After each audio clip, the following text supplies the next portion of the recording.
구운몽, 결말을 확인해 보시죠. 3부 시작합니다.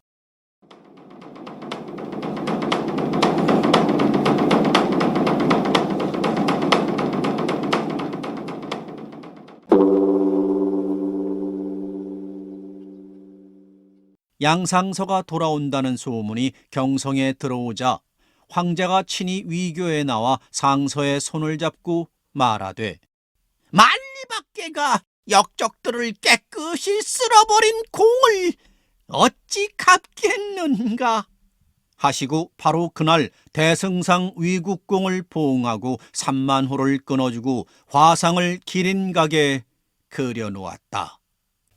승상이 사은숙배하고 물러나와 정사도집에 가자 정사도 일가가 다 외당에 모여 승상을 위로할 때 양승상이 사도부처의 안부를 물으니 정십삼이 말하되, 건두이가 죽은 후에 항상 눈물로 지내시기에 나와서 승상을 맞이하지 못하니 승상은 들어가 뵙되 아프게 하는 말씀은 하지 마십시오. 승상이 이 말을 듣고 질색하여 말을 못하다가 한참 후에 말하되, 소조가 죽었단 말이오? 하고 눈물을 흘리거늘 정생이 말하되, 이 승상과 혼인을 정하였다가 불행하여 이렇게 되니 어찌 우리 집 가문의 운수가 쇠한 것이 아니겠습니까? 승상은 슬퍼 마십시오. 승상이 눈물을 씻고 정생을 데리고 들어가 사도부처께 뵈니 사도부처가 별로 서러워하는 빛이 없었다. 승상이 말하되, 저는 나라의 명으로 만리 타국에가 성공하고 돌아와 전생연분을 맺을까 하였는데 하늘이 그러게 여기시오 소조가 인간 세상을 이별하였다 하오니 소자의 불행입니다. 정사도 말하되, 사람의 생사는 하늘에 달려있으니 어찌하겠나. 오늘은 승상의 즐길 날이니 어찌 슬퍼하는가. 정생이 승상에게 눈짓을 해 일어나 화원에 들어가니 춘훈이 반겨 내달아 뵈자 승상이 춘훈을 보고 소조를 생각하여 눈물을 금치 못하였다.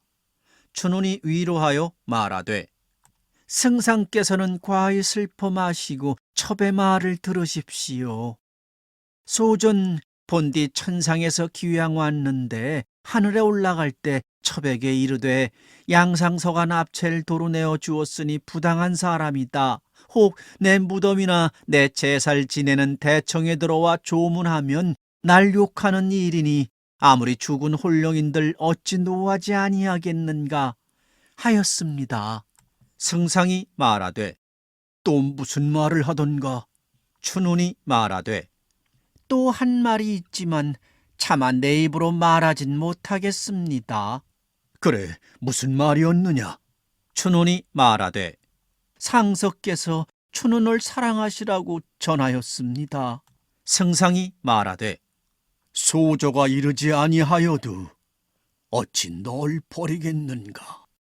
하루는 황제가 양승상을 보시고 말하되, 승상이 부말 사양하였지만 이제 정소조가 이미 죽었으니 또 무슨 말로 사양하겠는가. 승상이 제배하고 말하되, 정녀가 죽었으니 어찌 항거하겠습니까마는 소신의 문벌임이 전하고 제덕이 천하고 비루하오니 당치 못할까 합니다. 황제가 크게 기뻐하여 태살 불러 좋은 날을 가리니 9월 보름이었다. 황제가 승상에게 말하되, 경의 혼살 확실히 결정치 못하였기에 미처 이르지 못하였는데 짐에게 과연 두 노이가 있으니 하나는 영양공주요 하나는 난양공주이다. 영양공주는 정부인을 정하고 난양공주는 둘째 부인을 정하여 한날에 혼살 행할 것이다.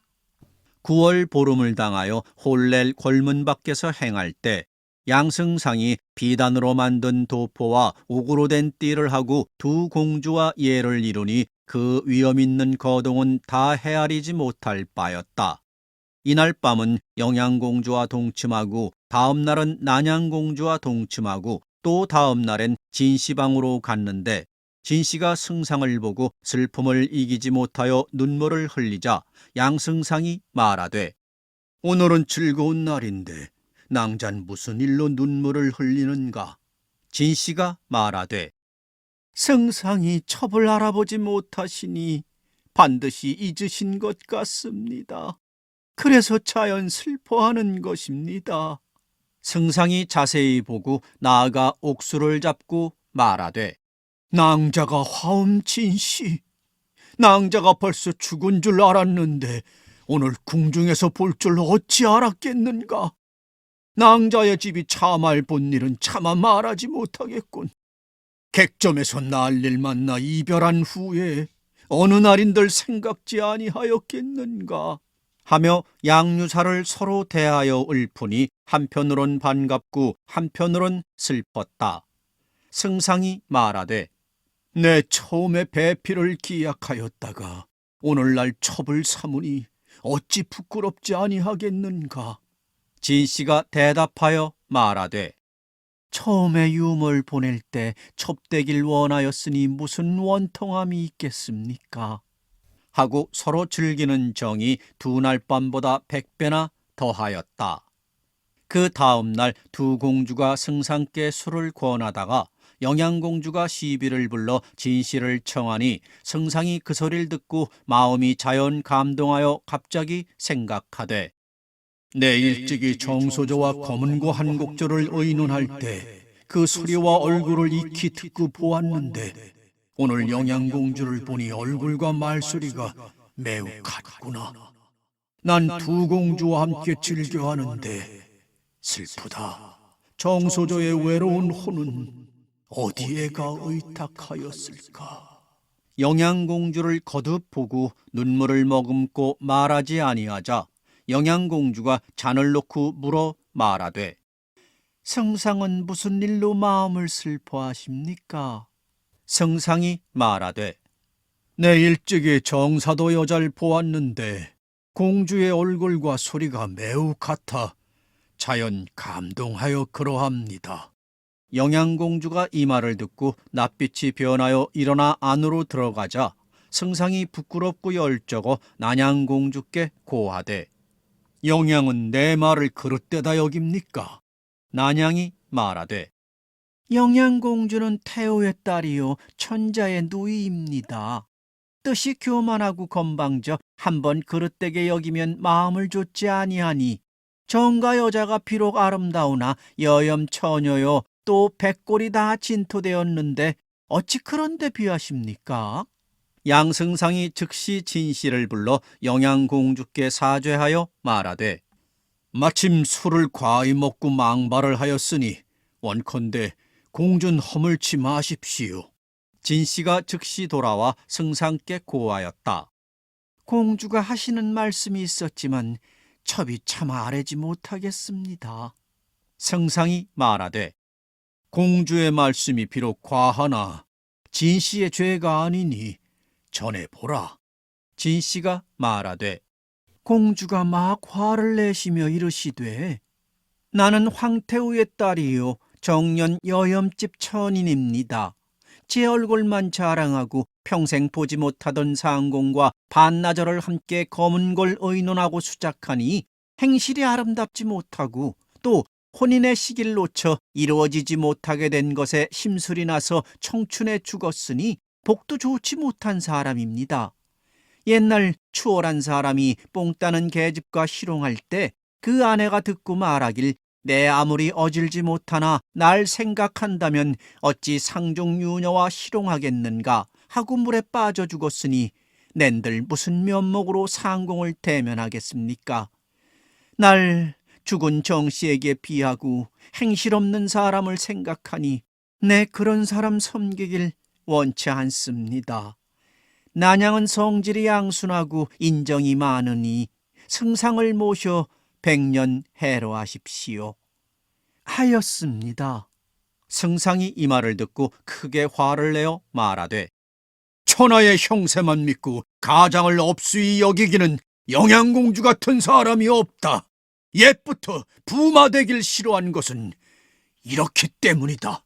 하고 난양공주에게 말하되 정소조를 만나본 것은 곡절이 있습니다. 영양이 행실 없는 사람으로 책망하니 어찌 해달지 아니하겠습니까? 난양이 말하되 첩이 청컨대 들어가 알아듣도록 잘 타이르겠습니다 하고 즉시 돌아가 날이 저물도록 나오지 아니하고 시비를 시켜 승상께 전갈하여 말하되 100번을 알아듣도록 잘 타일렀지만 도무지 듣지 아니합니다. 첩은 영양과 사생고락을 함께하기로 했습니다.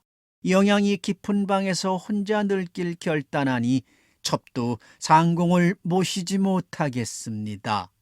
바라건대 진씨와 함께 100년을 해로하십시오.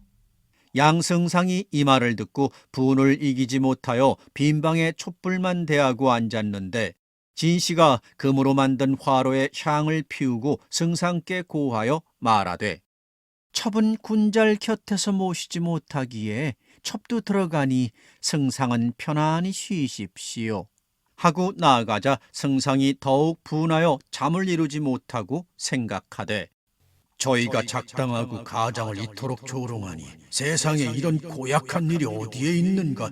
차라리 정사도집 화원에서 낮이면 정십삼가 술이나 먹고 밤이면 춘운과 실용함만 갖지 못하다.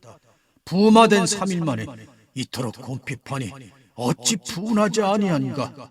하고 사창을 여니 이때 달빛은 뜰에 가득하고 은하수가 비켜 있었다. 잠깐 일어나 신을 신고 배회하는데 문득 바라보니 영양공주의 방에 등촉이 휘황하고 웃음소리가 자자하기에 승상이 생각하되 밤이 깊었는데 어떤 궁인이 이제까지 아니자는가? 영양이 나에게 화가 나서 들어가더니 침실에 있는가? 하며 가만히 들어가 창밖에서 엿들으니 두 공주가 쌍욕치는 소리가 역력히 들리거늘 승상이 창틀로 보니 진씨가 한 여자와 함께 두 공주 앞에서 쌍욕을 치는데 자세히 보니 춘운이었다. 춘운이 공주를 위하여 관광하고 궁중에 머물렀지만 종적을 감추어 보이지 않은 까닭에 승상이 알지 못하였다. 승상이 춘운을 보자 마음에 이상이 여겨 어찌 왔을까 하는데 문득 진씨가 쌍욕을 다시 버리고 말하되 춘랑과 내기코자 하오. 춘운이 말하되 첩은 본디 가난하여 내기하면 술 한 잔뿐이거니와 진숙이는 귀한 공주를 모셔 명주 비단을 흔한 삼배같이 여기고 팔진밀 변변치 못한 음식처럼 여기니 무엇을 내기코자 하십니까? 진씨가 말하되 내가 지면 보패를 끌러 춘랑을 주고 춘랑이 지면 내가 청하는 일을 하게나. 춘운이 말하되 무슨 일을 청하십니까? 진씨가 말하되 내 잠깐 말씀을 들으니 춘랑이 신선도 되고 귀신도 된다 하니 그 말을 자세히 듣고자 하오. 춘운이 쌍욕판을 밀치고 영양공주를 향하여 말하되 소조가 평소 절 사랑하시면서 어찌 이런 말씀을 공주께 하십니까? 진숙인이 들었으니 궁중에 귀 있는 사람이 누가 아니 들었겠습니까? 진씨가 말하되 춘랑이 어찌 우리 공주께 소조라 하는가? 공주는 대승상 위국공 부인이시오. 비록 나이는 어리나 자기가 이미 높으신데 어찌 춘랑자의 소조이겠는가? 춘운이 웃으며 말하되 10년 넘게 부르던 입을 고치기 어렵습니다. 꽃을 다투어 희롱하던 일이 어제인 듯해서 그러했습니다. 하고 서로 웃음소리가 낭낭하였다. 춘랑의 말을 다 듣지 못하였지만 승상이 과연 춘랑에게 그토록 속았습니까? 영양이 말하되 승상이 겁내는 거동을 보고자 하였는데 승상이 사리에 어둡고 완고하여 귀신을 꺼릴 줄 알지 못하니 옛부터 색을 좋아하는 사람을 색중 악이라더니 과연 승상 같은 사람을 말하는 것입니다. 하고 모두 크게 웃었다. 승상이 비로소 영양공주가 정소조인 줄을 알고 한편으로 반가워 문을 열고 급히 보고자 하다가 갑자기 생각하되 제가 날 속이니 나도 또한 속이리라 하고 가만히 진씨의 방으로 돌아와 누웠는데 하늘이 이미 새었다. 진씨가 나와 시녀에게 물어 말하되 승상께서 일어나셨느냐? 시녀가 말하되 아직 일어나지 않으셨습니다. 진씨가 창밖에 서자 승상의 신음소리가 때때로 들리거늘 진씨가 놀라 들어가 물어 말하되 승상께서 기체 평안치 않으십니까? 승상이 대답하지 아니하고 눈을 바로 뜨며 헛소리를 무수히 하자 진씨가 말하되 승상은 무슨 헛소리를 이리 하십니까? 승상이 두 손을 내어 두르며 말하되 너 누구냐? 진씨가 말하되 첩을 알지 못하십니까? 첩은 진숙인입니다. 승상이 말하되 진숙인이 어떤 사람이냐? 진씨가 놀래어 나아가 머리를 만져보니 심이 더웠다. 진씨가 말하되 승상병환이 하룻밤 사이에 어찌 이토록 중하십니까? 승상이 말하되 내 꿈에 정씨와 함께 밤새도록 말했더니 내 기운이 이러하다. 진씨가 다시 물으나 승상이 대답지 아니하고 몸을 돌이켜 눕자 진씨가 민망하여 시녀를 명하여 두 공주께 보고하였다. 승상의 병환이 중하니 빨리 나와 보십시오. 진씨가 바삐 들어가 태우께 고하되 양승상의 병환이 중합니다. 사람을 알아보지 못하니 황상께 아뢰어 의원을 불러 치료하게 하십시오. 태우가 이 말을 듣고 두 공주를 불러 꾸짖어 말하되 너희가 부질없이 승상을 과히 희롱했구나. 병이 중타하면 어찌 빨리 나가보지 아니하느냐. 급히 나가 병이 중하거든 의원을 불러 치료하게 하라. 두 공주가 마지못하여 승상의 침소에 나와 영양은 밖에 서고 난양과 진씨가 먼저 들어가니 승상이 난양을 보고 두 손을 내어 두르며 눈을 굴려 사람을 알아보지 못하고 모관으로 소리쳐 말하되 내 명이 다하여 영양과 연결하고자 하는데 영양은 어디에 가고 아니오는가? 난양이 말하되 승상은 어찌 그런 말씀을 하십니까? 승상이 말하되 오늘 밤 정씨가 와 나에게 이르되 상공은 어찌 약속을 저버리십니까? 하며 술을 주어 먹었더니 말을 못하겠고 눈을 감으면 내 품에 눕고 눈을 뜨면 내 앞에 서니 정씨가 날 원망함이 깊은 모양인데 내 어찌 살 수 있겠는가?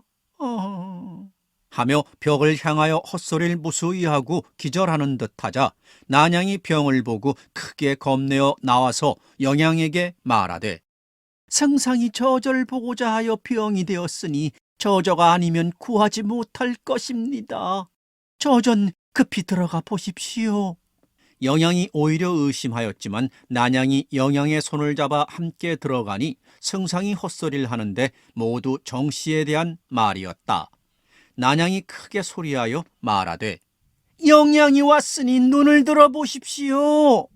승상이 잠깐 머리를 들어 손을 내어 일어나고자 하자 진씨가 나아가 몸을 붙들어 일으켜 앉히니 승상이 두 공주에게 말하되 아이고 내 두 공주와 100년 해로하려 하였는데 지금 날 잡아가려 하는 사람이 있으니 난 세상에 오래 머물지 못할 것 같습니다. 아이고. 영양이 말하되 상공은 어떤 재상이시기에 저런 호황된 말씀을 하십니까? 정씨가 비록 남은 혼이 있단들 궁중이 깊숙하고 그윽하며 천만 귀신이 지키고 보호하는데 어찌 감히 들어오겠습니까? 정씨가 지금 내 앞에 앉았는데 어찌 들어오지 못하리라 하십니까? 난양이 말하되 옛사람이 술잔에 활 그림자를 보고 병이 들어 죽었다더니 승상이 또 그러하십니다. 승상이 대답하지 아니하고 두 손만 내어 두르자 영양이 병사가 흉함을 보고 다시 속이지 못하여 나아가 말하되 승상이 죽은 정씨를 이렇다 생각하니 산 정씨를 보면 어떠하시겠습니까? 첩이 과연 정씨입니다. 승상이 말하되 부인은 어찌 그런 말씀을 하십니까? 정씨의 혼이 지금 내 앞에 앉아 날 황천에 데려가 전생의 연분을 맺자 하고 잠시도 머물지 못하게 하니 산 정씨가 어디에 있겠소?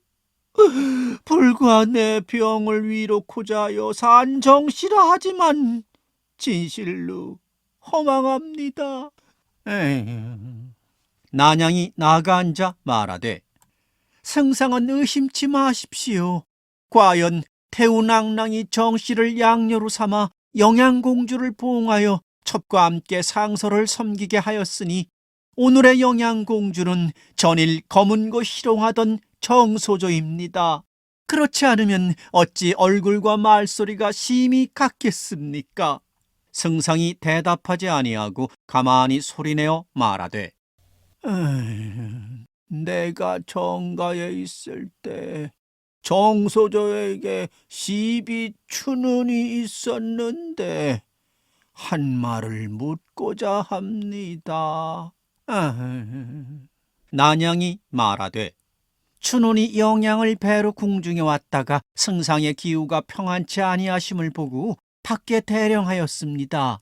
하고 즉시 춘혼을 부르니 춘혼이 들어와 앉으며 말하되 승상께서는 기체 어떠하십니까? 승상이 말하되 춘혼 혼자만 있고 다른 사람은 다 나가시오.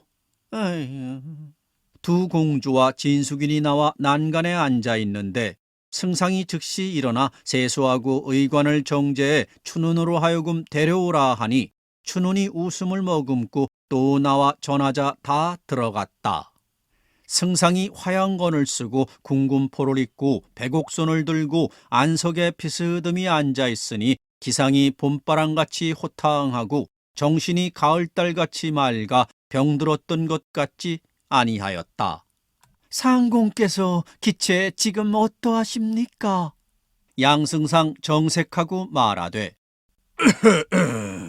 요샌 풍속이 좋지 못하여 부인이 작당하고 가장을 조롱하니 내가 비록 어질진 못하나 대신의 위치에 있어 문란해진 풍속을 바로잡을 일을 생각하여 병이 들었는데 이젠 다 나았으니 염려 마십시오. 영양이 말하되 그 일은 첩들이 알지 못하거니와 승상의 병환이 쾌치 못하면 태우께 여쭈어 명의를 불러 치평코자 합니다.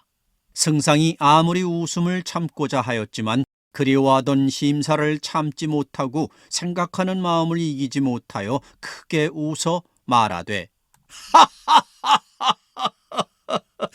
이제 부인을 지하에 가 상봉할까 하였더니 오늘 일은 진실로 꿈속 같습니다.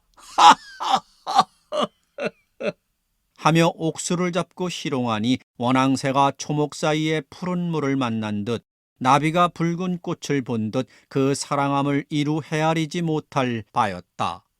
영양이 일어나 제배하고 말하되 이는 태우께서 어지시기 때문이며 황상 폐하의 성덕과 난양공주의 인후하신 덕이오니 그 은덕은 백골이 진토되어도 갚지 못할까 합니다. 입으로 다 말씀드릴 수 있겠습니까? 하고 전후의 사연을 다 베푸니 만고에 듣지 못한 일이었다. 난양이 웃으며 말하되 영양공주는 심덕이 아름다워서 하늘이 감동하신 것이니 첩이 무슨 관계가 있겠습니까? 이때 태우가 이 말을 듣고 크게 웃으며 말하되 내가 또한 속였다. 하고 즉시 불러보시니 두 공주가 태우를 모시고 있었다. 태우가 물어 말하되 승상이 죽은 정씨와 함께 끊어진 연분을 다시 맺으니 어떠하신가? 승상이 땅에 엎드려 말하되 성운이 망극한데 만분지 일이나 다 갚지 못하올까 합니다. 태우가 말하되 나의 희롱함이 무슨 은혜라 하겠는가. 이날 양승상이 군신 조회를 받을 때 군신이 아뢰어 말하되 요사이 황상수도 맑아졌으며 풍년이 들었고 토본이 살던 땅이 다 항복하니 진실로 태평성대인가 합니다. 예. 하루는 승상이 대보인을 모시고자 하여 상소를 할 때 말씀이 지극하고 간절하여 황제가 보고 양소유는 극진한 효자이다 하고 황금 1,000근과 비단 800필과 100억으로 꾸민 가마를 주며 말하되 즉시 가 대보인을 위하여 잔치하고 모셔오라. 양승상이 물러나와 두 공주와 진씨 춘낭과 이별하고 발행하여 낙양에 다다르니 개서멀과 적경홍이 벌써 객간에 와 기다리고 있었다. 승상이 웃으며 말하되 내 이 길은 황명이 아니오 사사로운 용무로 가는데 두 낭자는 어찌 알고 왔는가. 대답하여 말하되 태승상 위국공이자 부마도이의 행차를 깊은 산골이라도 다 아는데 첩들이 아무리 산림에 숨었은들 어찌 모르겠습니까. 또한 승상의 부기는 천하의 으뜸이라 첩들도 즐겁거니와 소문에 두 공주를 부인 삼으셨다 하니 알지 못하겠습니까? 첩들을 받아들이시겠습니까? 승상이 말하되 한 분은 황상 폐하의 누이요 또 한 분은 정사도의 소조이다. 황태우가 양렬 삼아 영양공주를 봉하였으니 계랑이 정한 바이다. 무슨 투기가 있겠는가. 두 공주가 다 유한한 덕이 있으니 두 낭자의 복이니라. 서멀과 경홍이 크게 기뻐하였다. 각설이라. 양승상이 16세에 모친께 이별하고 과거에 갔다가 다시 4년 사이에 대승상 위국공이 된 위를 갖추고 대부인께 돌아가 뵈니 부인 유씨가 손을 잡고 등을 어루만지며 말하되 네가 진실로 내 아들 양소유냐? 근근히 널 기를 때 일이 될 줄 어찌 알았겠느냐 하고 반가운 마음을 헤아리지 못하여 손을 잡고 눈물을 흘렸다. 승상이 조상의 무덤을 깨끗이 한 후 제사 지내고 임금께 받은 금과 비단으로 대부인을 위하여 친구와 일가 친척을 다 청하여 큰 잔치를 베풀고 대부인을 모셔 황성으로 올라갔다.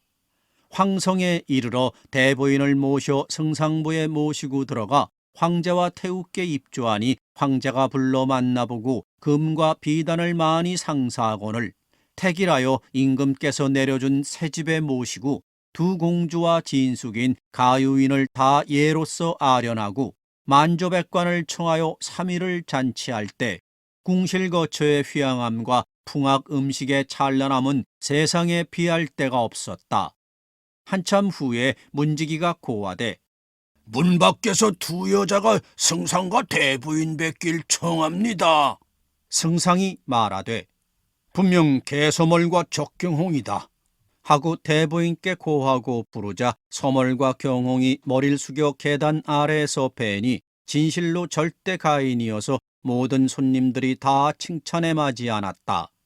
진숙이니 서멀과 예정이 있기에 서로 만나 슬픔과 기쁨을 이기지 못하였다.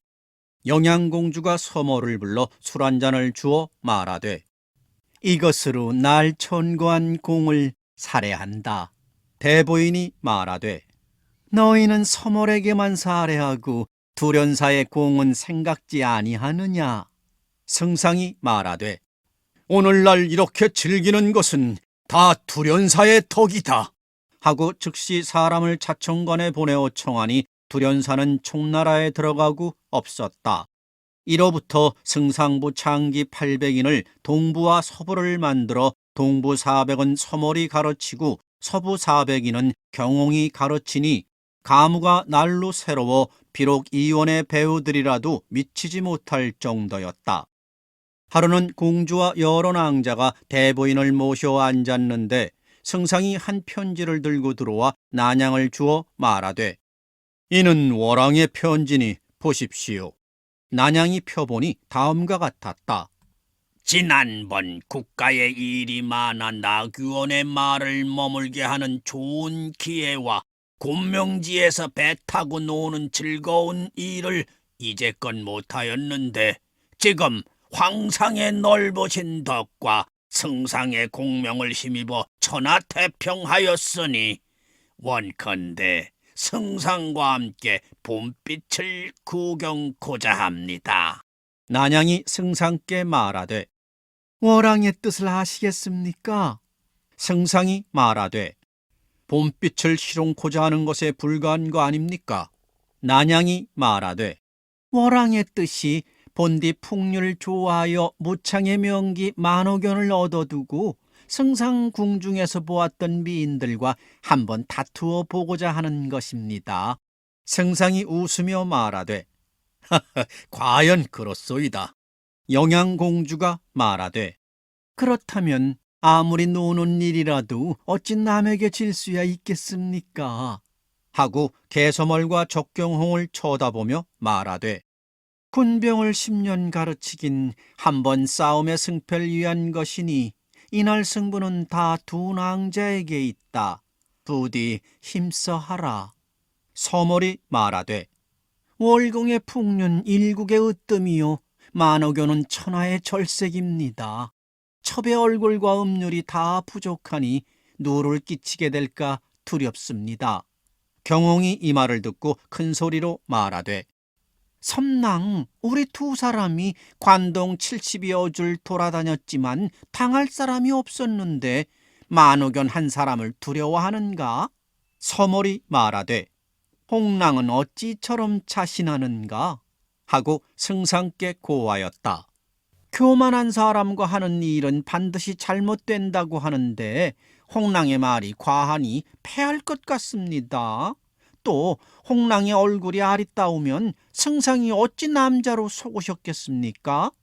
영양공주가 말하되 홍랑의 얼굴이 부족한 것이 아니라 승상의 눈이 밝지 못한 것이지요. 부인도 눈이 있으면 어인 남자인 줄을 모르셨습니까? 모든 사람들이 크게 웃었다. 이럭저럭 월왕과 모이는 날이 되자 승상이 의복과 안장언전말을 각별히 가다듬어 모양을 내고 개소멀과 적경홍 등 800창기를 거느려 좌우에 모시게 하니 진실로 춘삼월 복숭아 꽃석이었다. 월왕이 또한 풍류를 성대히 갖추고 승상을 맞아 서로 자리를 정한 후에 승상과 월왕이 말도 자랑하고 활 쏘는 법도 시험하여 서로 칭찬하는데 문득 심부름하는 사람이 고하되 어린 내시가 어명을 모셔왔습니다. 월왕과 승상이 놀라 일어나 맞이하니 어린 내시가 임금이 내려준 황봉주를 부어 권하며 말하되 글자를 받들어 글을 지으라 하셨습니다. 월왕과 승상이 머리를 조아려 재배하고 각각 사운시를 지어보냈다. 이때 여러 빈객은 차례대로 쭉 벌려 앉았고 좋은 술과 맛난 안주를 한꺼번에 올리니 위가 찬란하고 음식이 난만하였다. 각각 풍류와 온갖 노래는 서왕모의 유지언과 한무제의 백냥대라도 미치지 못하였다. 월왕이 승상에게 말하되 승상께 조그마한 정성을 아뢰고자 하니 소첩 등을 불러 가무하여 승상을 즐겁게 하고자 합니다. 승상이 말하되 제가 감히 대왕의 궁인과 상대하겠습니까? 저 또한 시첩을 시켜 제줄 아래어 대왕의 흥을 돕고자 합니다. 이에 개소멀과 적경홍과 월궁의 네 미인이 나와 뵈니 승상이 말하되 옛날 현종 황제 시절에 궁중에 한 미인이 있었는데 이름은 부은이요 얼굴은 일색이었습니다. 이 태백이 그 미인을 보고자 황제께 청하였지만 겨우 말소리만 듣고 얼굴은 보지 못하였는데 저는 대왕의 내 선녀를 보니 천상선인인가 하거니와 저 미인의 이름은 무엇이라 합니까? 월왕이 말하되 저 미인은 금능의 두운선이요 진류의 소채하여 무창의 만호견이요 장안의 호영령입니다. 승상이 말하되 만옥연의 이름을 들은 지 오래되었는데 그 얼굴을 보니 과연 소문과 같습니다. 월왕이 또 서멀의 성명을 들은 바 있어 물어 말하되 이 양낭자를 어디서 얻으셨습니까? 승상이 말하되 제가 과거 보러 오는 날에 마침 낙양 땅에서 서멀은 제 스스로 쫓아왔고 경호는 연나라를 치러 갈 때 한단 땅에서 스스로 쫓아왔습니다. 월왕이 손뼉치고 크게 웃으며 말하되 승상이 한림을 띠고 황금인을 차고 도적을 쳐 승전하고 돌아오니 정낭자가 알아보긴 쉬웠겠지만 개낭잔 승상이 공공할 때 부귀할 줄을 알았으니 기특하구나 하고 술을 가득 부어 서멀에게 상으로 주었다. 승상과 월왕이 장막 밖에 무사들이 활 쏘고 말 달리는 것을 보고 있다가 월왕이 말하되 미인이 말 타는 재주를 범직하기에 궁녀 수십인을 가르쳤는데 승상 부중에도 또한 있습니까? 승상이 크게 기뻐하여 즉시 수십인을 뽑아 월궁녀와 승부를 다툴 때 경홍이 고하여 말하되 비록 활을 잡아보진 아니하였으나 남이 활 쏘는 것을 익히 보았으니 잠깐 시험코자 합니다. 승상이 기뻐해 즉시 찬 활을 끌어주었다. 경홍이 여러 미인에게 말하되 비록 마치지 못하여도 웃지 말라 하고 말에 올라 채찍질을 하는데 마침 꿩이 날자 쏴 말 아래 떨어뜨리니 승상과 월왕이 다 놀라고 월궁 미인이 모두 탐복하였다. 개서멀과 적경홍이 문득 바라보니 두 미인이 수레를 타고 장박 밖에와 고하되 양승상의 소실입니다 하고 수레에서 내리거늘 보니 하나는 지묘연이요 또 하나는 완연히 꿈속에서 보던 동정용녀였다. 승상께 절하며 아련하니 승상이 월왕을 가리켜 말하되 이분은 월왕 전하이시다. 두 사람이 예로서 아련하였다. 두 사람이 개서멀 적경홍과 함께 앉아 있는데 승상이 월왕에게 말하되 저 두 사람은 내가 토본을 정벌할 때 얻었지만 미처 데려오지 못하였는데 오늘 이 성대한 모임을 듣고 온 듯합니다.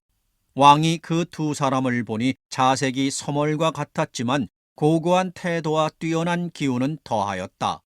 왕이 기이 여기고 월궁의 미인들도 다 안색이 바뀌었다.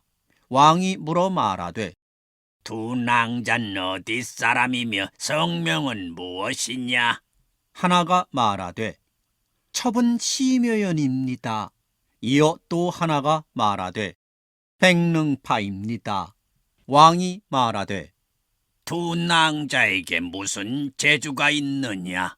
시묘연이 말하되 변방박 사람이라 사죽 소리를 듣지 못하였으니 대왕께서 즐기실 바는 없지만 다만 호랑한 검소를 배워 용지는 압니다. 월왕이 크게 기뻐하여 승상에게 말하되 현정조의 공손대랑이 검으로 유명하였지만 후세에 전해지지 않아 항상 두보의 글만을 읽고 쾌히 보지 못함을 한탄하였는데 낭자가 능히 하면 쾌할 일이다 하고 승상과 각각 찬 칼을 끌어주었다. 요연히 한곡조를 추니 자유자재로 변화하여 신통기이한 법이 많아 왕이 놀라 정신을 잃었다가 한참 후에 말하되 세상 사람이야 어찌 저럴 수 있겠는가? 낭자는 진실로 신선이로구나 하고 또 능파에게 물으니 대답하여 말하되 첩은 상강가에 살기에 항상 비파타는 노래를 때때로 익혔으니 귀한 분께서 들음직은 할 듯합니다. 왕이 말하되 장비의 비파소리를 옛사람의 시굴 통해서나 알 수 있었을 뿐이다. 낭자가 능히 하면 쾌할 일이다. 어서 타라. 능파가 한곡조를 타니 맑은 노래와 신통한 술법이 사람을 슬프게 하고 조화를 아는 듯하였다. 왕이 기이 여겨 말하되 진실로 인간의 곡조가 아니다. 정말로 선녀구나. 날이 저물어 잔치를 파하니 가무의 상으로 내린 금과 비단이 헤아리지 못할 정도였다. 승상과 월왕이 각각 풍류를 여러 가지로 갖추어 성문에 들어오니 장한 사람이 뉘안이 구경하며 백세노인도 혹 감탄하며 말하되 아이 현종 황제가 화천궁에 거동하실 때 위엄이 이와 같았자. 오늘 또다시 보는구나. 아이고 좋아. 이 무렵 두 공주가 진가의 두 낭자를 데리고 대부인을 모셔 승상이 돌아오길 밤낮으로 기다렸다. 각설이라. 양승상이 당에 오르자 좌우가 다 놀랐다. 심의원과 백능파 두 사람을 대부인과 두 공주께 뵈니 부인이 말하되 전일 승상이 두 낭자의 공로를 칭찬하여 일찍 보고자 하였는데 어찌 이리 늦었느냐. 연과 파가 말하되 첩등은 먼 지방의 천인입니다. 비록 승상의 은혜를 입었으나 두 부인께서 한 자리 땅을 허락하지 않으실까 두려워 감히 오지 못하였습니다. 황성에 들어와 두 공주께서 관저와 규목의 덕이 있으심을 듣고 이제야 나와 뵙고자 했는데 마침 승상께서 성대에 노신다는 것을 듣고 외람댁에 참여하고 돌아오니 첩등의 영광스러운 행운인가 합니다. 공주가 웃으며 말하되 우리 궁중에 춘색이 난만한 것은 다 우리 형제의 공이니 승상은 아십니까? 승상이 크게 웃으며 말하되 저 두 사람이 새로와 공주의 위풍이 두려워 아첨하는 말을 공주는 공을 삼고자 합니까? 모두가 크게 웃었다. 진가의 두 낭자가 서몰에게 물어 말하되 오늘 승부는 어떠했는가? 경웅이 말하되 섬낭이 내 큰소리를 비웃었는데 내 한마디로 월국미인의 기운을 꺾었으니 섬낭에게 물으시면 아실 것입니다. 섬낭이 말하되 홍랑의 말 타고 할 수는 제준 절묘하다 할 것이지만 저 월국미인의 기운을 꺾은 것은 다 새로운 두 낭자의 자색과 재주 때문입니다. 그 이튿날 승상이 황상께 입조할 때 태우가 승상과 월왕을 보니 두 공주는 벌써 들어가 모시고 있었다. 태우가 월왕에게 말하되 어제 승상과 춘색을 다투었다 했는데 승부는 어떠했는가?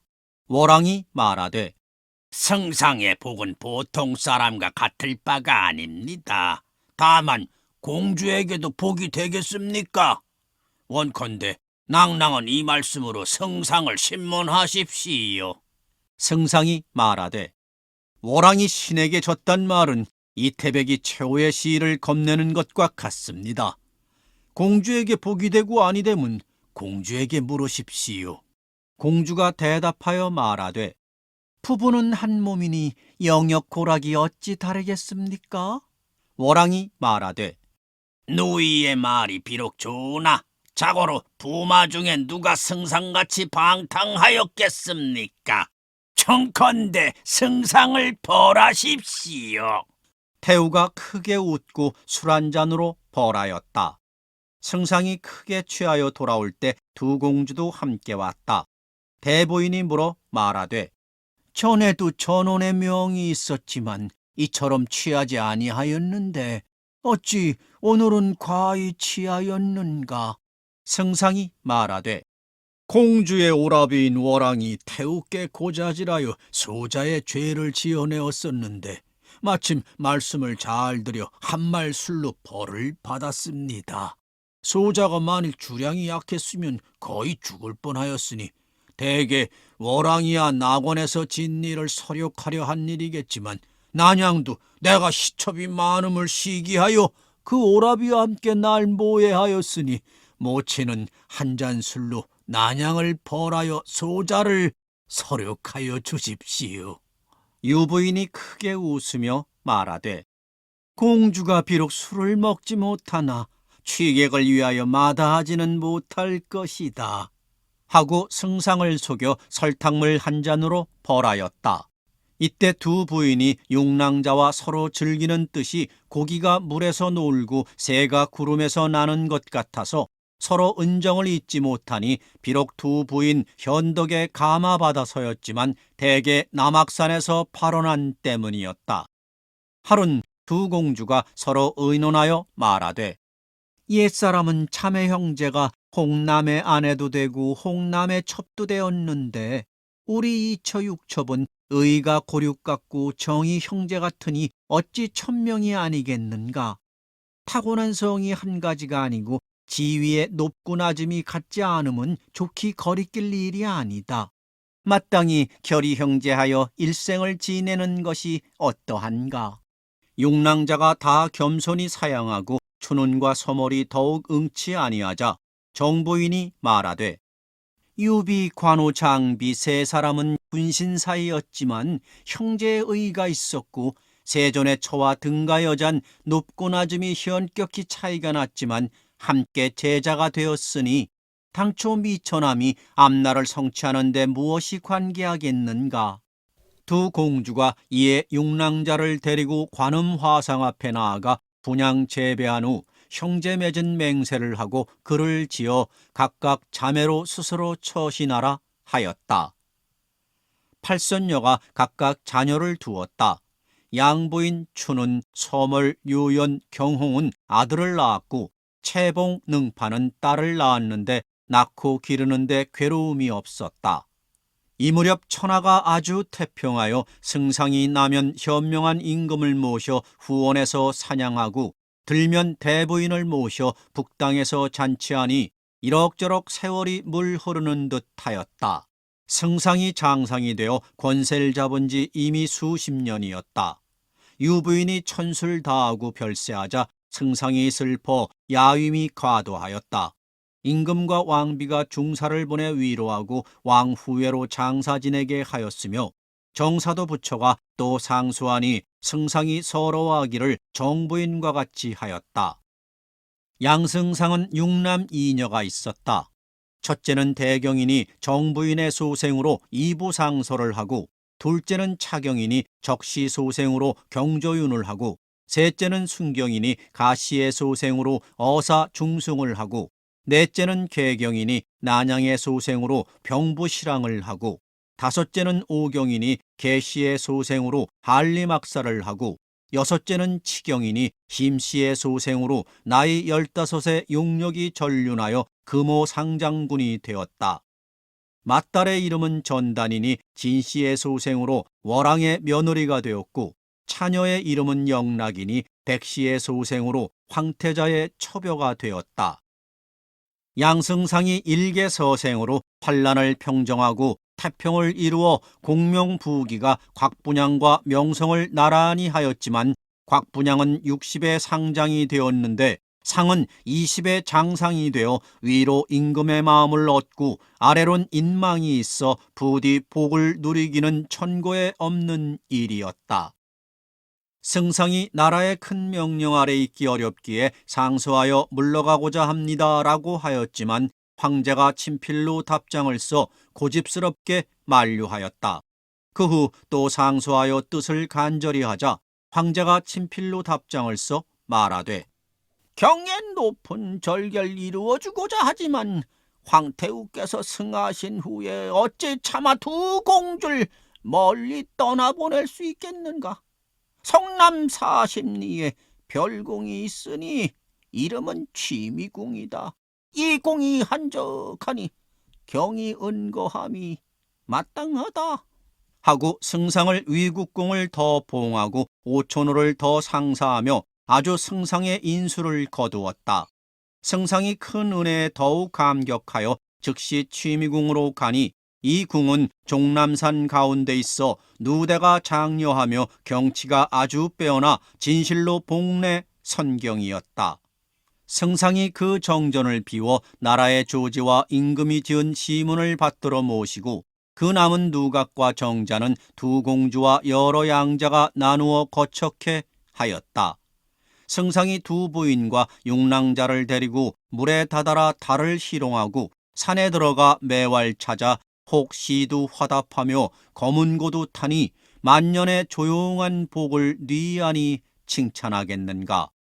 8월 보름날은 승상의 생일이어서 모든 자녀들이 다 혼수하여 잔치하니 그 번화한 모습은 비할 데 없었다. 이럭저럭 구월이 당하니 국화가 만발하여 구경하기 좋은 때였다. 취미궁 서편에 한 높은 누각이 있으니 올라보면 800리 진천이 손바닥 펼친 모양으로 훤히 보였다. 승상이 부인과 낭자를 데리고 올라가 가을 경치를 희롱하는데 어느덧 석양은 기울어지고 구름은 나저기 깔려 가을빛이 찬란하니 마치 그림 속 같았다. 승상이 옥퉁수를 내어 한 곡조를 부으니 그 소리가 처량하여 현경이 역수를 건널 때 고점리가 비파를 켜고 초패왕이 해하에서 삼경의 우미인을 이별하는 노래 같았다.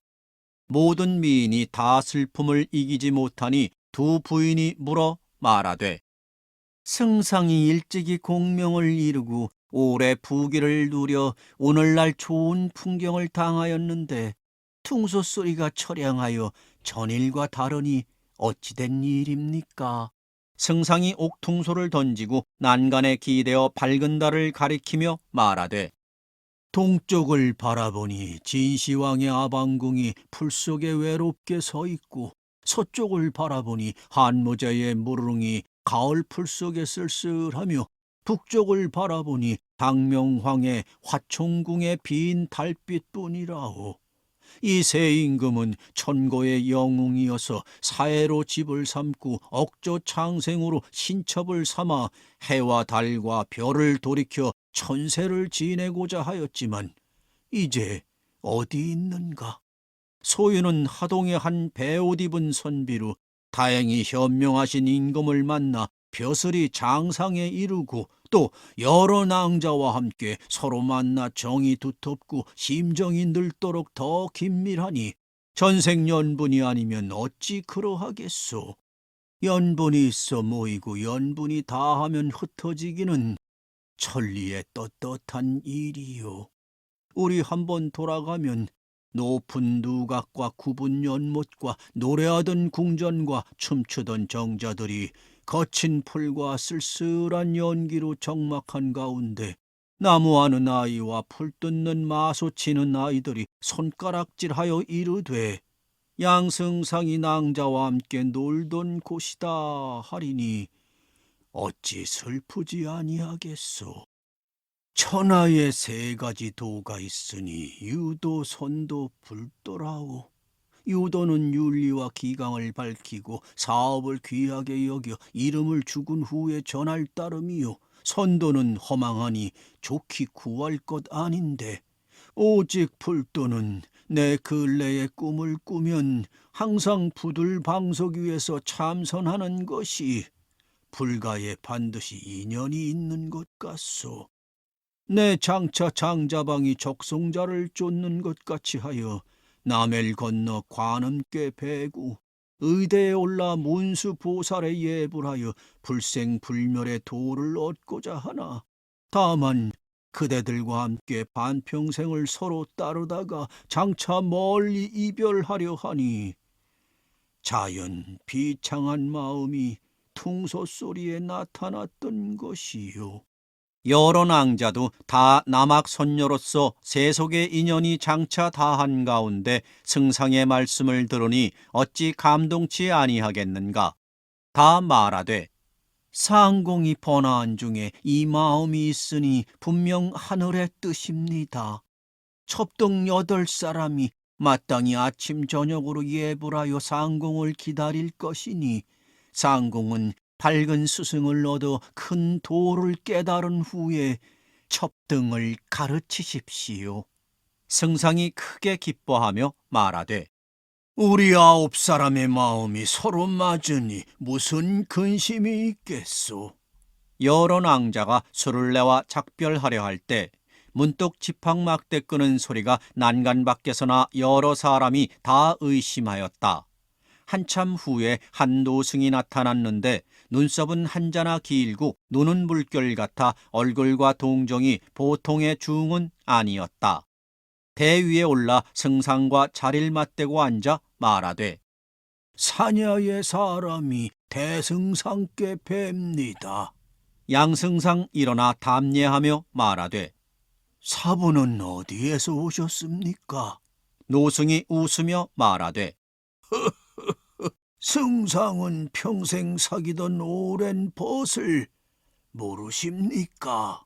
승상이 한참 보다가 깨닫고 여러 낭잘 돌아보며 말하되 내 토본을 치러 갈 때 꿈에 동정호에 갔다가 남악산에 올라 늙은 화상이 제자를 데리고 강론하는 모습을 보았는데 사부가 바로 그분이십니까? 노승이 박장대소하며 말하되 옳소. 그러나 승상은 꿈속에서 한번 본 것만 기억하고 10년을 같이 산 일은 생각하지 못하십니까? 승상이 멍한 채로 말하되 16세 이전은 부모의 곁을 떠나지 아니하고 16세 후는 벼슬하여 임금을 섬겨 분주하게 겨를이 없었는데 어느 때 사부를 쫓아 10년을 놀았겠습니까? 노승이 웃으며 말하되 승상이 오히려 꿈을 깨닫지 못하였소. 그러면 사부께서 절 깨닫게 하시겠습니까? 노승이 말하되 그건 어렵지 않다. 하고 막대기를 들어 난간을 치니 문득 흰 구름이 일어나 사면에 두루 껴 지척을 분간치 못하였다. 승상이 크게 불러 말하되 사부는 바른 도리로 가르치지 아니하시고 어찌 환술로 희롱하십니까? 말을 마치지 못하여 구름이 걷히며 노승과 두 부인 용랑잔 간데 없었다. 승상이 크게 놀라 자세히 보니 누대 궁궐은 간데없고 몸은 홀로 작은 암자 가운데 앉아 있었다. 손으로 머리를 만지니 새로 깎은 흔적이 송송하고 108염주가 목에 걸려 있으니 다시는 대승상 위인은 없고 불과 연화도장의 성진 소화상이었다. 다시 생각하되 당초 일념 그르침을 사부가 경계하려 하여 인간 세상에 나가 부귀영화와 남녀 정욕을 한번 알게 하신 께로구나 하고 즉시 새아매가 세수한 후 장삼을 바로 입고 고가를 뚜렷이 쓰고 방장에 들어가니 모든 제자들이 다 모여 있었다. 대사가 큰 소리로 말하되 성진아, 인간 세상의 재미가 어떠하더냐?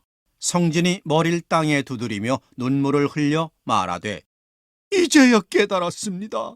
성진이 함부로 굴어 도심이 바르지 못하니 마땅히 괴로운 세계에 있어 길이 앙화를 받을 것을 사부께서 한 꿈을 불러일으켜 성진의 마음을 깨닫게 하시니 사부의 은덕은 1000만년이라도 갚지 못하겠습니다. 네가 흥을 타고 갔다가 흥이 다하여 왔으니 내가 무슨 간섭하겠느냐. 또 네가 세상과 꿈을 다르게 아니 네가 아직 꿈을 깨지 못하였구나. 성진이 2번 절에 사죄하고 설법하여 꿈깸을 청하였다. 이때 팔선녀가 들어와 사례하며 말하되 제자 등이 위부인을 모셔 배운 것이 없기에 정욕을 금치 못해 중한 책망을 입었는데 사부께서 구제하심을 입어 한 꿈을 깨었으니 원컨대 제자 되어 길이 갖기를 바랍니다. 대사가 크게 웃으며 말하되 너희들이 진실로 꿈을 알았으니 다시는 망령된 생각을 하지 말라. 하고 즉시 대경법을 베풀어 성진과 팔선녀를 가르치니 인간 세상의 모든 변화는 다 꿈밖의 꿈이요. 한마음으로 불법에 나아가니 극락세계의 만만세 무궁한 즐거움이었다.